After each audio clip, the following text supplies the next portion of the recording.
Hey, everybody, it's Liz joining you as usual from Central Virginia and the unceded lands of the Monacan Nation. And as always, if you would like to know whose lands you might be residing on, be sure to check out the map at native-land.ca. I always put that in the show notes. So if you don't remember, you can go look it up. And yeah, I'm so glad that you are tuning in today. And if you are interested in learning more about the sacred feminine, there's all kinds of ways that you can do that. And I just want to tell you a few that I offer. You can check out my award winning book, Home to Her Walking the Transformative Path of the Sacred Feminine, which is available wherever you buy your books. You can check out the classes that are available via the Home to Her Academy. I will be rolling out new courses in collaboration with some really great teachers all year long. You can follow me on social at Home to Her on Facebook and Instagram. And you can check out articles and all the past podcast episodes at hometoher.com. This is all going to be in the show notes. And if you're a regular listener, I would love for you to leave a review of the show wherever you access it. It helps other people find this, and I'd be very grateful. And then, as always, feel free to reach out to me with your thoughts or your comments, your feedback, your suggestions. I love hearing from you. Social is a really good way to do that. So let's get on with today's show, shall we? My guest today, her work is deeply inspirational to me, and she has written a beautifully researched and detailed book that just came out that I cannot wait to discuss with her. So let me go ahead and introduce her to you now. Osprey Oriel Lake is founder and executive director of the Women's Earth and Climate Action Network, also known as We Can, and works internationally with grassroots, BIPOC, and Indigenous leaders, policymakers, and diverse coalitions to build climate justice, resilient communities, and a just transition to a decentralized, democratized, clean energy future. She sits on the executive committee for the Global Alliance for the Rights of Nature and on the steering committee for the Fossil Fuel Non-Proliferation Treaty. Osprey's writing about climate justice, relationship with nature, women in leadership, and other topics has been featured in The Guardian, Earth Island Journal, The Ecologist, Ms. Magazine, and many other publications. She is the author of the award-winning book Uprisings for the Earth, Reconnecting Culture with Nature, and her most recent book is The Story is in Our Bones, How Worldviews and Climate Justice Can Remake a World in Crisis. She is joining us today from her home in the San Francisco Bay Area on Coast Miwok lands. Osprey, thank you so much for being here. It's an honor to have you with me today. Thank you so much for inviting me. It's a pleasure. Thank you. Well, regular listeners to this show know that I love to start the same place with everybody, which is just hearing a little bit about your spiritual background growing up. And, I guess it kind of depends on your background, but a lot of times I have guests who feel like they maybe had experiences that they had to let go in order to sort of be where they are now, and others who perhaps found a through line that was really useful and productive for them. But I'd love to start there if that's okay with you. Sure. I think that's such a big question, but I'll just Oh, go to the significant part of the question for me, which is I would say my spirituality is really birthed from, if you will, the lands where I grew up, which is I was very fortunate to live in a small coastal town in Northern California called Mendocino. And it was just an incredible place to grow up. I moved there after my parents were divorced. So my mom, as a single mom, moved my sister and I there. And she taught at the art center there. And, most of my childhood was in Mendocino. And I also needed a lot of healing at the time because of our family problems. And that's when I discovered, really having come from actually living in an urban context to then being in the countryside and really discovering in this particular region the ocean and the redwood trees. And that became so important to me in my own personal journey that it was sort of the awakening of my relationship with nature and learning from nature and being in nature for healing and well-being. And that really started my spiritual path, if you will, of really connecting with the natural world as my home place when I think about spirituality. Yeah, I lived in the Bay Area for 14 years before I moved here to Virginia now, and Mendocino was one of my favorite places to go. So I know exactly what you're talking about. It's just really stunningly beautiful in so many ways. Yeah. Yeah, and I'd love to know how if there was a particular moment that the I use the language of the sacred feminine, but please feel free to say whatever you want in that regard, whether that's divine feminine or goddess or something else completely. But I'd love to know if there was a particular moment when the sacred feminine appeared for you or you became aware of her presence or if that was intertwined with your relationship to the land or how that came forward for you. I think I don't know if I could pinpoint an exact moment, Yeah. but I can recall, this one particular backpack trip I had done when I was 14 up into the Sierras. I went with a group that was dedicated to like cleaning up the backcountry, and we would pick up all the garbage from the backcountry, and then the rangers would come with mules and pick up all the garbage that we had collected and haul it out in these big sacks. And as a result of that, it was sort of like a, you know, community service effort, which then turned into something I didn't anticipate at all, which is there was a few nights, I was 14 and I remember laying out under the stars. We didn't camp with any tents. And just this one particular night that was moonless and there was just so many stars, when you're not in the city and you can just see the sky lit up. And I couldn't sleep, but I was looking, and I think it was one of the first experiences that I can recall vividly about the experience of the universe as a universe.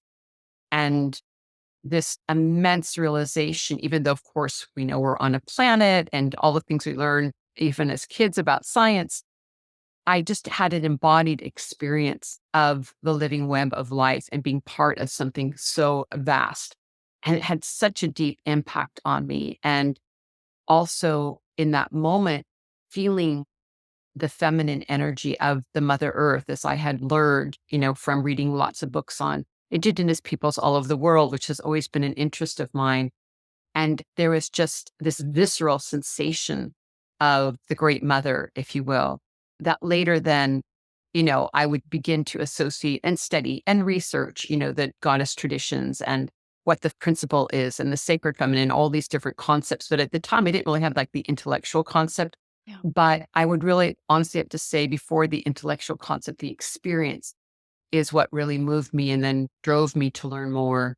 And then, just one other piece, one of the things that I really get into in the book is around, the patriarchy itself and the interference of our natural understandings of the sacred feminine because of thousands of years of patriarchy. So I think that analysis also came in early on as to trying to develop this relationship spiritually with the feminine principle, but also understanding that there was a lot of interference and of what, you know, the feminine even is, even what are we talking about, in terms of actually a deeper understanding. So that journey began later. But the first experience was really, I think, more just an embodied experience of the living nature of life. That very much resonates with me and my own experience too. And so much of what I've heard from other guests is that the embodiment piece and then also the deep connection to nature. And I don't know, maybe you're sort of alluding to this, but one question that I had for you that came up as you were sharing that is, a lot of your book, you've clearly done so much work with indigenous peoples. And so I'm curious, and yeah, maybe this is what you're saying about with the patriarchy. If, that identifying this as the feminine principle, how much of that feels like sort of like an antidote to the fact that in this dominant culture, to use your language, we don't really have a feminine spiritual face that we can all look for. And so there's like a balancing of trying to bring that back, which we associate with the feminine versus being innate to the a feminine principle itself, if that makes sense. Well, I think that, yeah, I think that several things are going on. If I understand your question, you can help Yeah. redirect me. If not, yeah, I think that the living earth and seeing the earth as animate, that the stones are alive, that the ocean is alive, that the forest is alive, that the river is alive, and that we're part of this living, breathing entity of the web of life is a beginning point that has nothing to do with humans and our philosophies or ideologies or spiritual beliefs. Yes. Life is, life is alive. And this is something that I think we've lost in the dominant culture because of patriarchy, monotheism, and a lot of historical context of removing the goddess, the living goddess of the land, from our spiritual or religious understandings. And this has happened over a long period of time.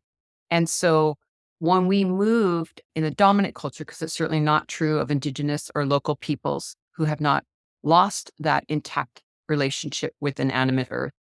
But for the dominant culture, this whole idea of this one male dominant God who is now not necessarily in the stones or in the rivers or in the forest, but in the sky, removed, has created a sense of separation from the natural world, a separation from, I would say, both the sacred feminine and the sacred masculine, because they really go together. But once you lose one, you also lose the other.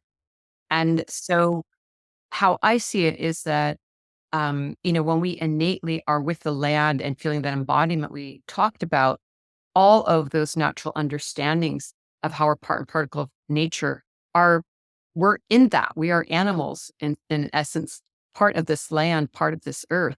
But when we intellectually begin to have these systems in our heads about what philosophy is, what is religion, what is spirituality, it can create this sense of being disconnected from the land, since we have this ideology of, this male god who is separate and is more important than the feminine, is above the land, and that humans have dominion over nature and men have dominion over women, and the god has dominion over the goddess. And all of these hierarchies have created an imbalance that is, in my opinion, very detrimental to us in our human project of being here on the earth, but also removed people from that natural balance of feeling the sacred feminine and the sacred masculine and balance within ourselves and in the world around us.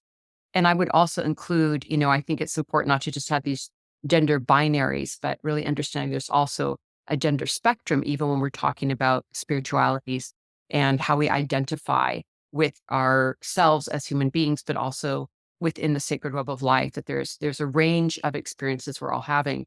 But, I hope I'm sort of getting at your question, which is that I think that innately all of these things are there, but we can have human constructs that remove us from the experience. Yeah, I think that makes a lot of sense. And something that was coming up for me as you're sharing that is also the idea of, well, just how intertwined for me exploring the sacred feminine has been with animacy and that understanding of the land being alive and all of life being sacred. And so I had the guest Sophie Strand on back in 2022, I think. And she talked about the sacred feminine being a portal to a just more expanded understanding of our spiritual nature. And that also made a lot of sense to me. Like she is an aspect, perhaps, that some of us have been deeply disconnected from. And when we find her, then we realize that, oh, the whole thing is so much larger than perhaps our own experience of, like I had an experience in a, patriarchal male religious tradition. It's so much bigger than that. So anyways, what you're saying is kind of hearkening that to me and it makes a lot of sense. Yeah.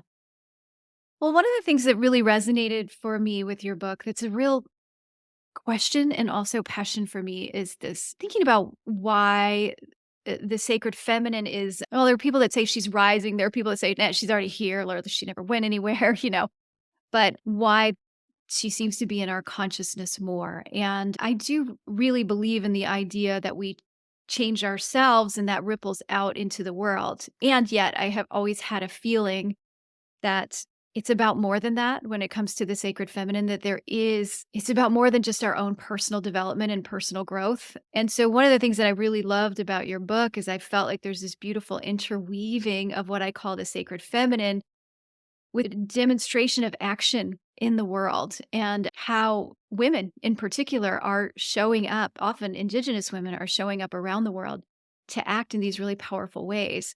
And I wonder if you could speak to that sort of intersection of the feminine principle, the sacred feminine, and what I call sacred activism, but you might call it something else.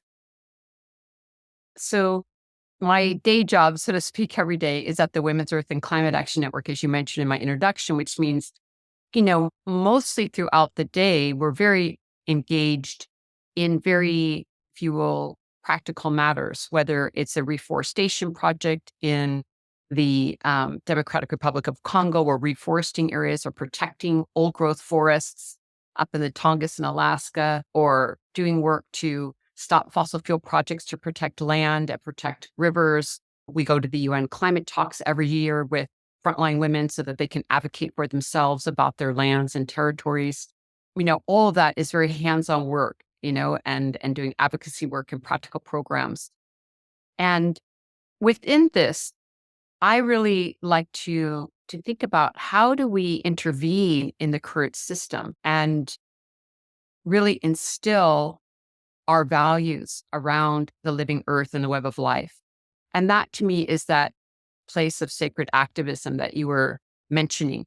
So this is always a big question of is we can act, but how are we acting and what is the narrative and the purpose of the activity? And so while we're doing a lot of this practical work and, we advocate with financial institutions and with governments around stopping fossil fuels and moving to clean energy. So there's that conversation going on, but how are we having that conversation and who is benefiting from it? So this is, I think, the difference in how we approach, our systems change that we're looking at right now.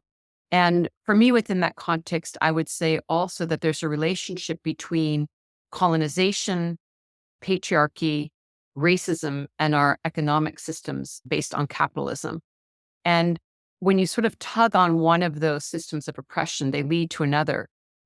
This whole idea that, again, of looking at dominion over from that is birthed from the dominant culture and this hierarchy really puts us in a detrimental position with Black, Indigenous, and Brown communities and women, because all the systems of oppression I named really land at the feet if you're not part of the white male part of society.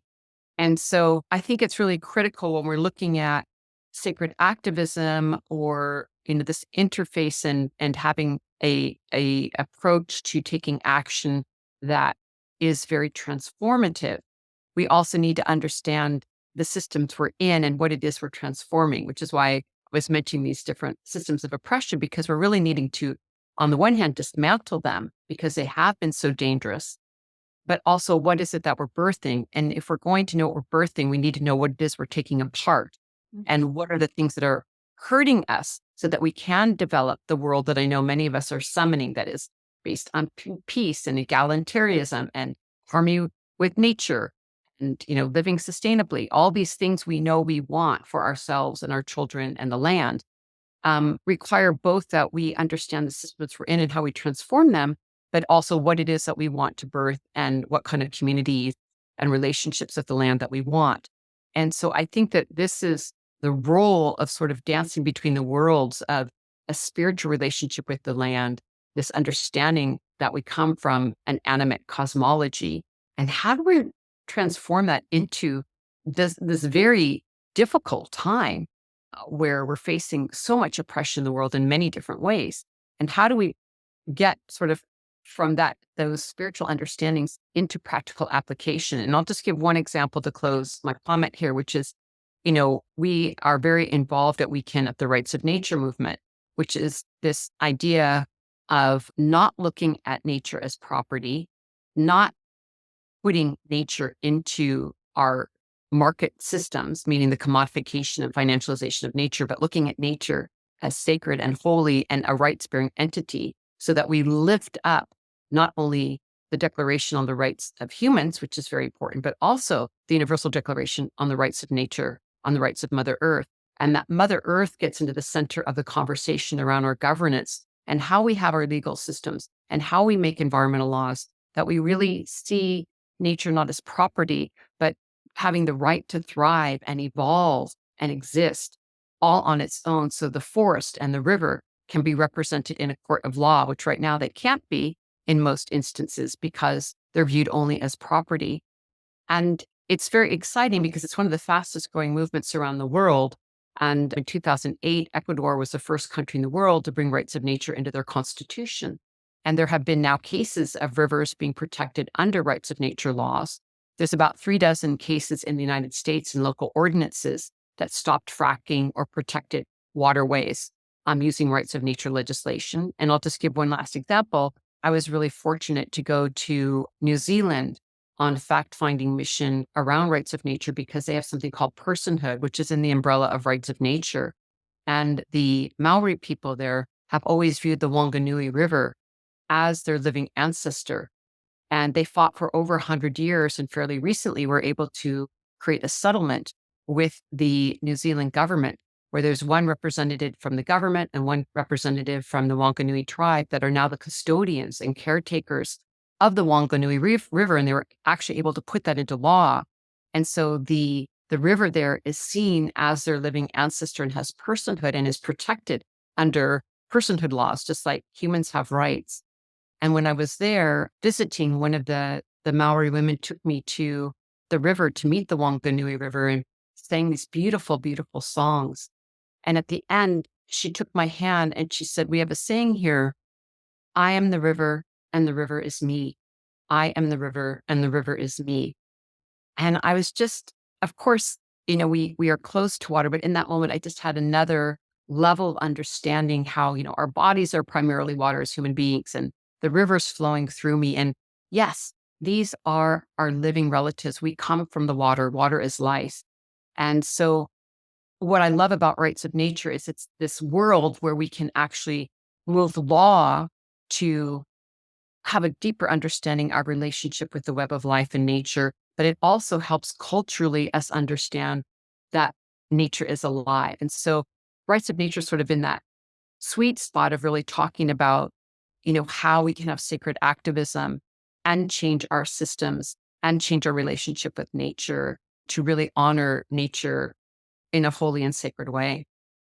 I love all of that so much. I was thinking about storytelling and how having a cosmology, like a story and an understanding of who we are and why we're here, that is centered on the sacredness of all life, how powerful that is, and how this dominant culture that you and I and all of us are a part of doesn't have that story. And so, how fascinating it is to me that and if I think of the sacred feminine or that feminine principle or whatever you wanna call it, is underpinning all of this, and her ability to weave and go wherever she needs to go, like, how fascinating and how beautiful that it can come up, like, literally flower within the legal system, through a rights of nature movement. It's fascinating and really, really cool.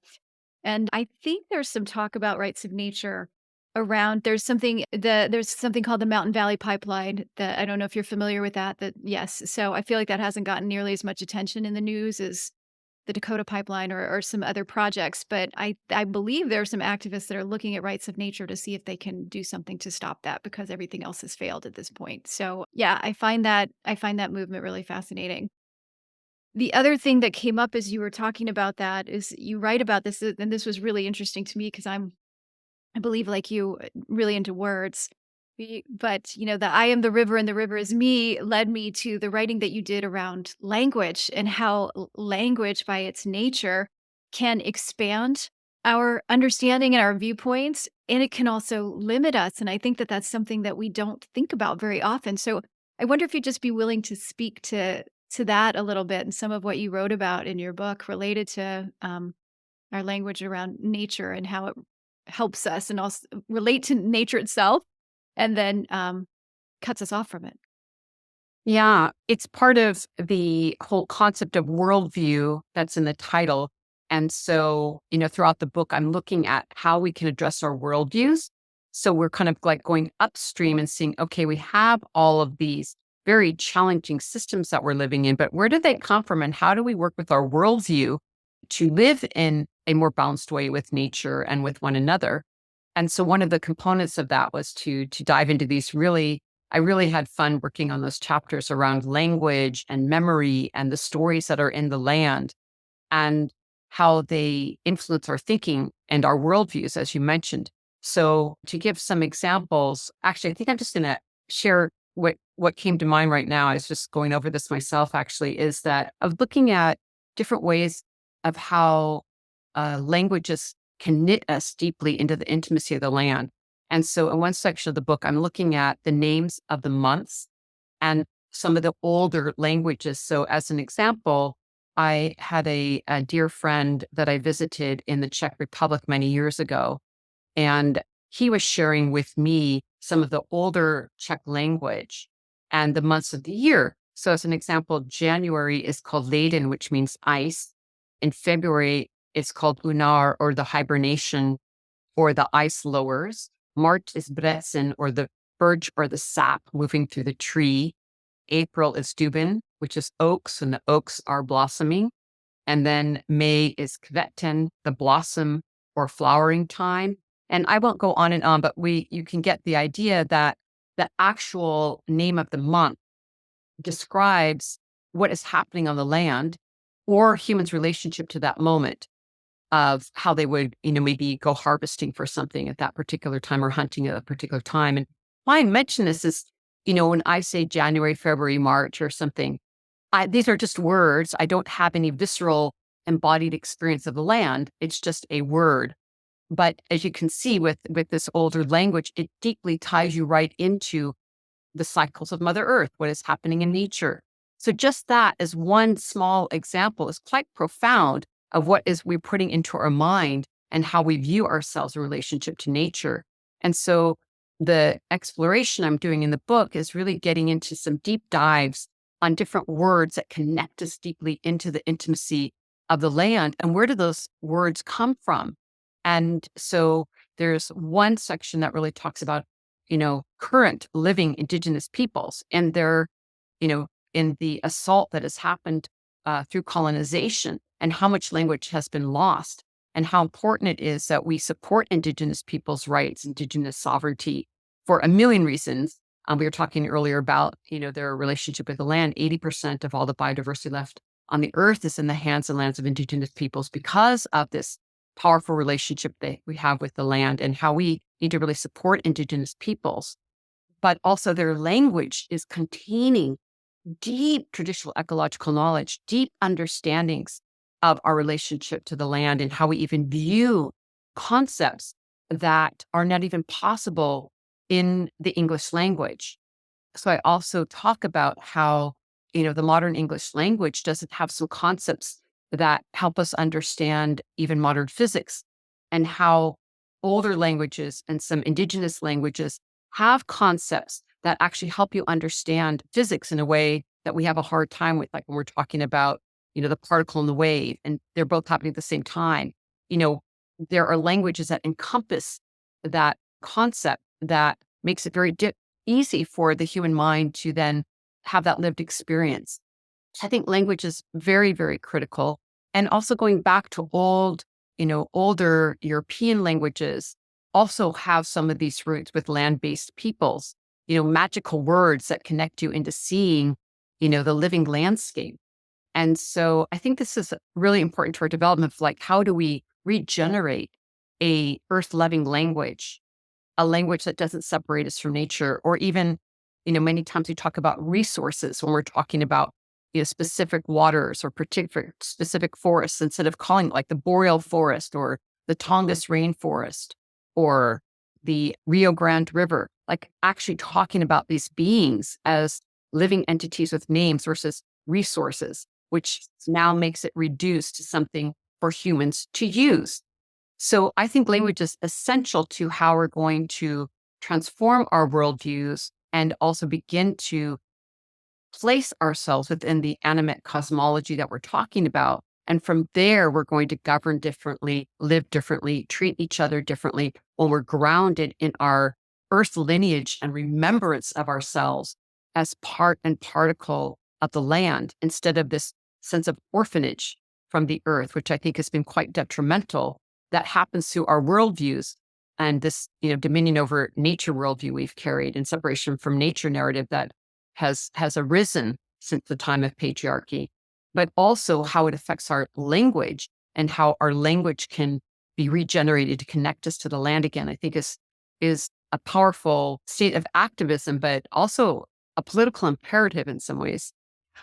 Yeah, and maybe, I mean, I would say a mental health imperative. I was just thinking of just the high rates of depression and suicide and drug addiction and all of these things that we see in our United States. And I mean, there's no one cause for that, right? Like I would say it's you could point to all kinds of things, but I'm thinking of perhaps even the loneliness of that experience of isolation from nature or from deeper meaning and not being able to have a word to describe the disconnect, like, it doesn't exist as, like, a language concept necessarily, we don't have that, so that's almost like further compounding the disconnect because you don't have the words necessarily to be able to say, "Here is what I feel like I'm lacking and I'm missing." So I see that, I feel that imperative in so many ways. I also just loved the reframe of as opposed to like, the to be. You were talking about the verb to be and the language to be and how there's a lot of possession like I am this and I am that in our language. And so I am from Virginia being very different than I belong to the land of the, ancestral Monacan nation. That feels completely different when we frame it that way, right? And I love that. So small and yet so powerful. So, yeah, I really love working with those concepts that you mentioned as well of how there's a very big difference between this to be language, as you were talking about, which I learned a lot about from a really wonderful Indigenous leader, Martine Prechtel, who writes about this and teaches about this extensively about this idea of, coming from to be languages, meaning there's a sort of an built in separation narrative within that. And we can circumnavigate it and work around that. But, Indo-European languages are based on to be, I am, you are, this is a tree, that is a river. When we say to be, we mean we're identifying things in that manner. And sort of innately has in it a separation tenor to it. Whereas if we talk about, I am from Mendocino versus I belong to the land of Mendocino or the town of Mendocino holds me, it puts us into relationship. And that I think is the big difference is how do we become relatives and understand ourselves as relatives again, as so many indigenous leaders and peoples are always teaching us. How do we see the river and the town and the forest as our living relative? And so I belong to this town, or this town carries me, or this river carries me, is so different than I come from San Francisco or, and so I think it's a lot about creating language or being alert to how we can utilize poetry and other ways of getting around language to kind of help it bend and twist towards relationship language is really very vital. And of course, Robin Wall Kimmerer brings this up very powerfully in her book, Braiding Sweetgrass, as well. So I think it's something that a lot of us are looking at is how do we have a language that brings forth relationship? Well, and going to take us on a slightly meandering, related but different path now because that language of I belong to, this is something that came up a lot where I was, as I was reading your book, as I was thinking about as a white woman of European descent on this land, which is not my ancestral land. However, I have 7 plus generations on this soil. Like, so I do have deep and powerful roots at this point on this land. And one of the things that you write about is trying to learn about your own ancestral indigenous traditions that might have come from somewhere else. And I think there's also a holding for me too of like, and I have so much history here, so much history here. I mean, back to the 1600s. And so, how do we? I wonder how you see sort of the dance of that, of like wanting to reclaim what might feel like our own indigenous roots with the reality that we are here. Like we do belong to this land. Like it is nurturing us and holding us every day. What does that dance kind of look like? And I think there's an even another layer that I would put on that, which is there are so many people living in the United States who represent multiple ethnic backgrounds. Like it's not super clean for a lot of people. They are a mishmash of all different kinds of peoples from all different kinds of places. And so that feels like a whole nother kind of level to it too. But I wonder if you could speak to that sort of dance between like where do I come from and where do I belong now, and how we can look at that in ways that connect us more deeply as opposed to make us feeling confused. Yeah, it's a wonderful and difficult question, Yeah. and I don't think I can answer it completely because I think it's an exploration that we are in. So I can just share notes along the way and some things I wrote about in the book because it's a huge process that society is in right now, and it has a lot of difficult challenges and violent stories along the way. So it's not an easy conversation. But I'll mention some things, and I love that you asked the question because we're all grappling with it. Like I said, it's an exploration. So I would start with saying one of the most important things, to me, that I've recognized is that first, let's just take us living in the United States, but this is true of people in other countries.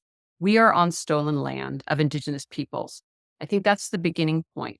It's just recognizing this is a reality that most of us, if we are not indigenous to North America, that means that our ancestors came from somewhere else, and we are part of, whether we want to be or not, a colonized process. We are in it. It's not over. Colonization continues, and indigenous people's rights continues to be violated in the United States of America and other areas of the world.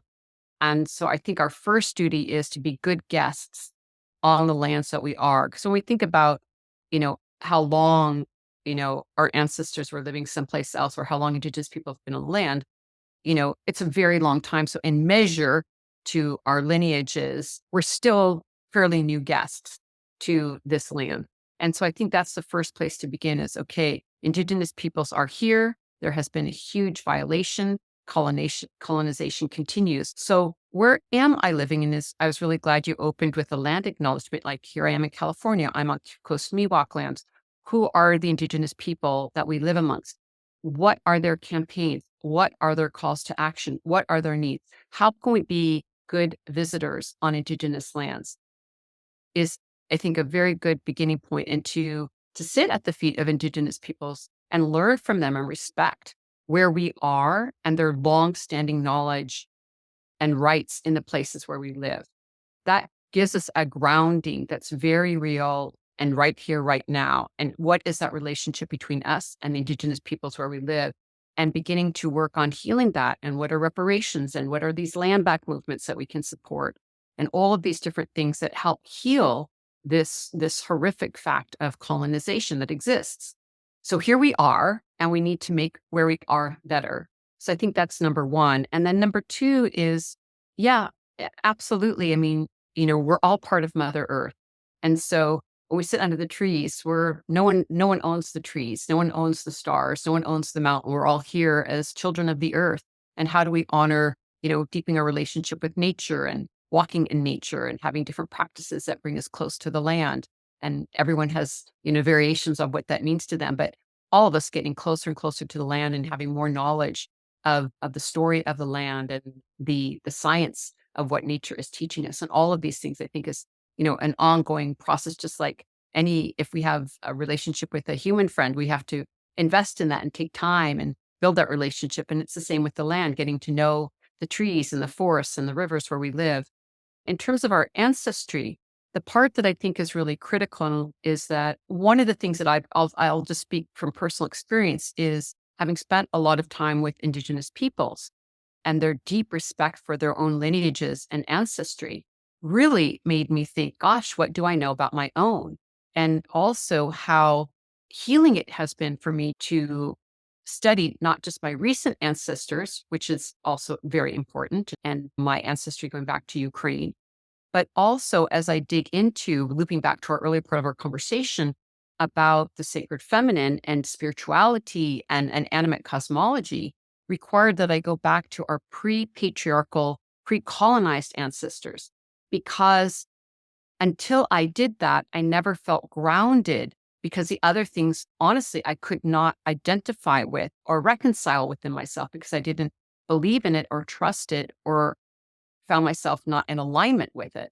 And so for me, it has been very exciting to, even if it's tattered and torn and little pieces, there's actually quite a bit of research about, our ancestors from Europe or Ukraine or wherever we are from originally before our ancestors came to the Americas.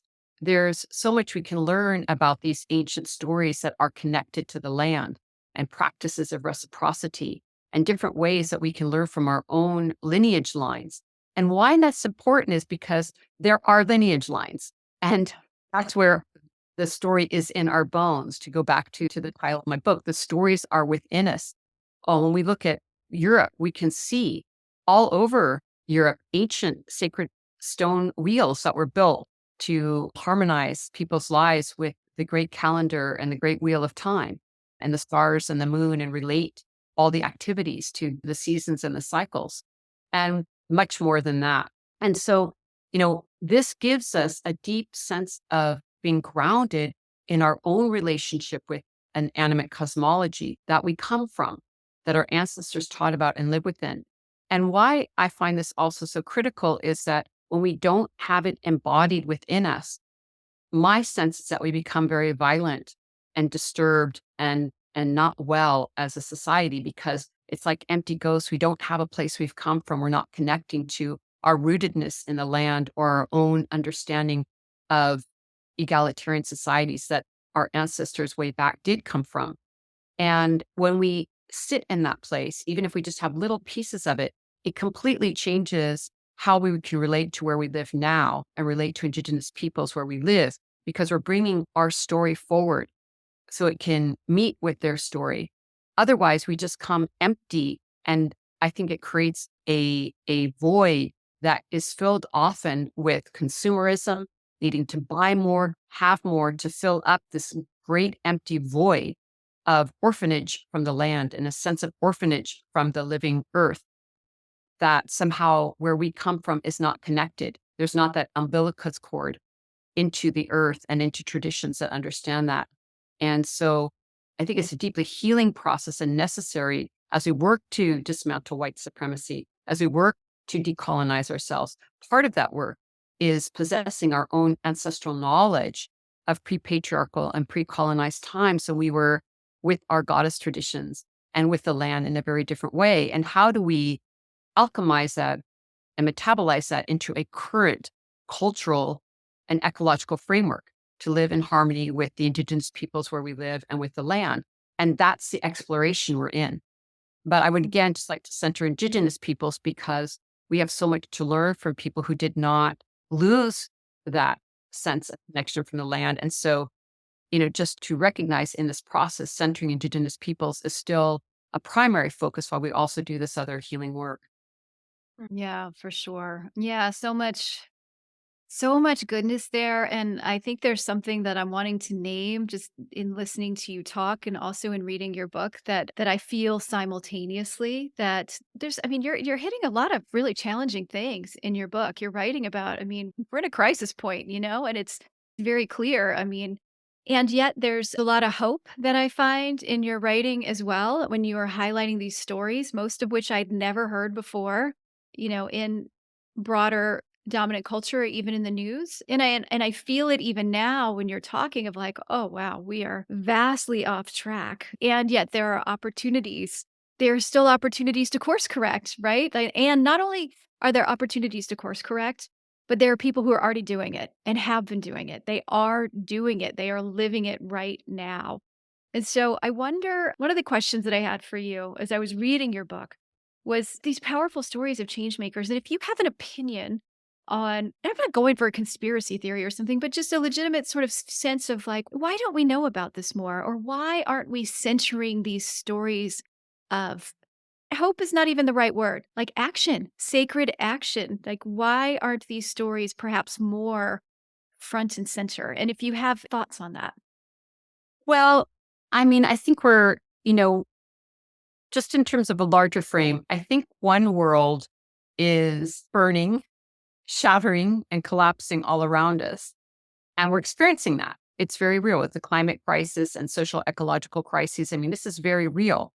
And these systems of oppression we're talking about are playing out real time with wars around the world and huge devastation that is going on in Gaza right now.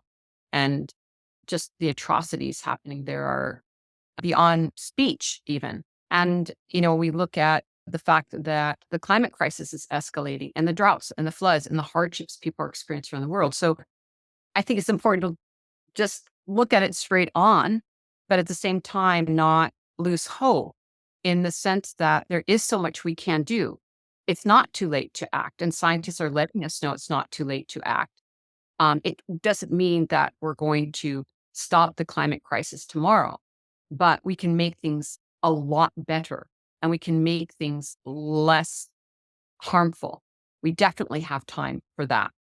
But as you were saying, why are we not hearing like the solution stories and what is everyone doing? And like we're doing all this reforestation work I am so excited about. We're growing trees in the DR Congo and starting a project in the Amazon, and it's thrilling. And we've put 300,000 trees in the ground, and the rain is coming back in the DR Congo where there hasn't been rain because of this trees growing, and just how much nature can heal herself. And we could just go on with these gorgeous stories of many that I share in the book about all the beautiful work that's happening and the work that communities are doing. And I think the reason we're not hearing about it is that we have to simultaneously deal with the wealthy elite and the systems of control that we are operating in, and the push to keep business as usual rolling forward, to keep capitalism perpetuated, to keep colonization perpetuated, to keep perpetuating white supremacy. These structures of imperialism and oppression are very deep rooted all over the world in the dominant culture. And so to birth this other world and get it into mainstream news outlets is a huge task, because we have to remember that, the media is also controlled by these same systems of oppression. And so these stories coming out or different worldviews or different ideas have to just keep pressing forward. And, in a lot of ways, things are getting better. At the same times they get worse. It's not a linear path we're on right now. But I do think that there is a crack in the system right now, and that we have an opportunity in this crack, in this crisis, to put forward ideas and put forward our spirituality and put forward our hope and put forward all this immense work that is going on by people all over the world that's very positive, and realize, okay, we do have an opportunity right now as these systems are shattering and cracking to put forward these new ideas like rights of nature and a very different worldview than the one we have right now. And this is the moment that we're in. And so we have to remember that while we're building up this beautiful new world, we're still going to have to fight this and dismantle this other world, because it's not going to give up its power without us asserting power. And that's just, something that philosophers have said forever, and political analysts. I mean, it's not going to, people in power and the way that our system is run is not going to just disappear tomorrow. We're going to have to be in an active participation of dismantling it and protesting and working in advocacy realms or whatever we're doing. Because the sooner that system is dismantled and transformed, the sooner we're going to have a healthy and just world for current and future generations. I think it's a very rocky ride, but I also think it's possible. Yeah. I really appreciate that note of hope, and I wanted to read something from your book too that spoke to me, and I feel like maybe this is a good place to kind of round out this conversation. All right, this is what you said, which I think this is, for me, it's really beautiful. So maybe you can just you can reflect a little bit on it. But you said, while it is true that the earth will live on even if humans do not, it is tragic to think that our mark as a species on this beautiful, numinous planet will be one of destruction and violence instead of beauty making, dignity, reciprocity, and harmony. And you're speaking to the tragedy of that viewpoint. But what I also hear in that is kind of like a weaving of all these other themes that we've had here, of like this possibility of seeing our role in a different way. And I think that it was Lila June, you said, who talked about us as a keystone species, right? That we really do have an opportunity to shape our world and what we're experiencing. And that really spoke to my heart too, because I also see in progressive circles this attitude that human beings are just fundamentally broken. Like we are just we cannot, like the world would be better off if we just weren't here. And so I love this idea of like, no, no, it's our worldview that needs to shift, not human beings as a species. Like we just need to shift that and there are people who already know that and are doing that. And so we can look to them as guides. I don't know if you want to add anything there, but I wanted to Yeah, share that no, because it thank you. spoke That to was me. very, very beautiful. Thank you for bringing that up. And it's exactly, you captured the book perfectly, which is why I wanted to look at worldview.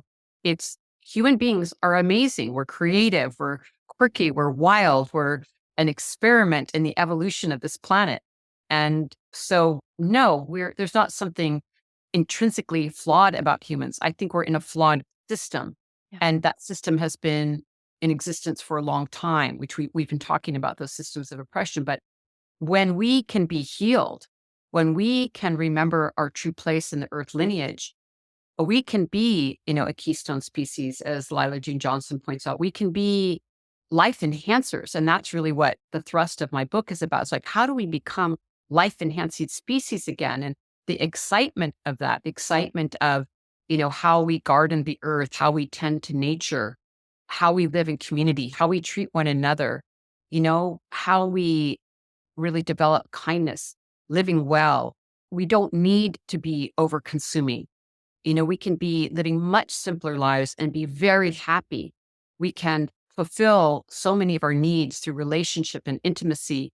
And a lot of these things that have been devalued in our modern context can be revalued and stories retold. There's a lot of old stories that I tell from old Europe, just to help, really kind of spark people's inner memory of when we were close to the land and lived in societies that were like that. And I think we can regenerate that. I think our psyches are deeply calling for that. Our spirits are calling for that and wanting that. So, absolutely, I think we can be here on earth and live in the web of life in harmony with earth. And I think all the plants and animals in the land would celebrate us, really rejuvenating that ancient code of good conduct that we hold with nature. And that for me is the vision of our future is, reinstating that good conduct and being good relatives, I think is a really good principle. Yeah. I love that so much. Well, and this went really fast. Osprey, thank you so much. I'm like, wow, we're kind of out of time here. I just want to thank you for being a way shower on this different way of being and also for amplifying all these beautiful and incredible stories and indigenous peoples who are championing this and are being way showers as well. It's powerful. So thank you so much for your work and also for your time today. Thank you so much. It's a wonderful conversation. Great question. Thank you. Yeah. And so Osprey's book is The Story is in Our Bones: How Worldviews and Climate Justice Can Remake a World in Crisis. I will have a link in the show notes to that as well as to We Can. And yeah, I want to thank all of you for listening as always. It's great to have you along for this ride. And if you like the show, you can do a few things. You can subscribe, you can tell all your friends about it, you can leave it a favorable review, you can do all those things if you like. And until then, take very good care of yourself, and I'll be with you again soon.